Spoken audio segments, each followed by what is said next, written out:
The program you are about to see contains interviews with real people, all recovering from addiction, who have also learned to manage their anger better.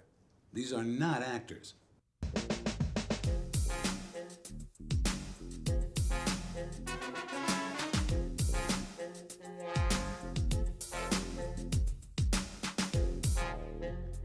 It's well known that many of us in recovery from drugs or alcohol also have problems with anger.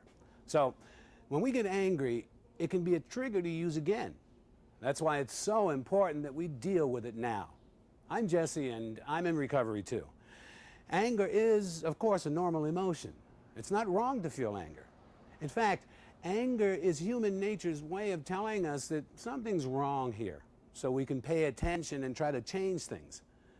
For those of us with anger problems, our anger is often out of proportion or out of control, even violent.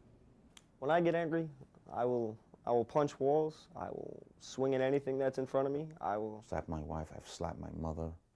I have fought with my brothers, physically, fistfights with my brothers. And I waited for him to come outside of the bar, and when he did, I attacked him with the rake. When I woke up in jail the next morning, I had no recollection of it. And when my anger comes out, you know, it's impossible to stop, especially when you're on some kind of a substance. And I would just go almost like a Tasmanian devil, just wreck the house, just slam things all over, destroy things, blind rage.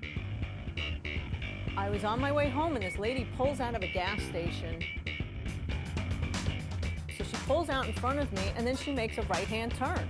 And in my head, this is like grounds for homicide, you know? How dare you pull out in front of me when you could have just pulled out a side entrance? And I proceed to follow her. I turn the corner with her. I go around her, cut her car off in the middle of the street. What the fuck is wrong with you? I can't believe you fucking pulled out like that. What the hell is the matter with you?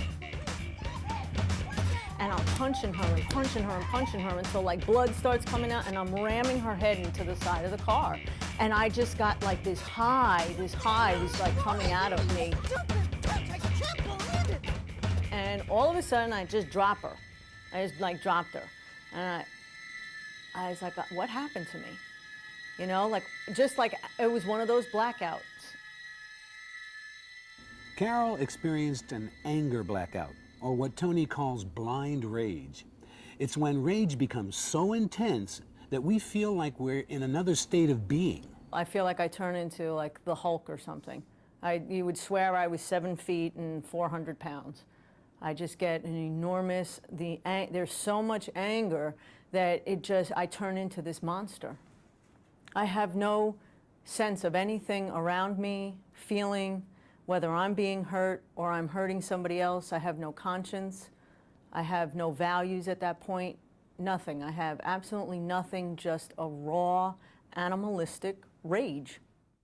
Part 1 goes on to explore anger blackouts and the high from anger, how an anger incident in early recovery can lead to relapse, the roots of anger, where we learned it, anger as a side effect of childhood trauma, how triggers are often related to the past, and making the decision to change.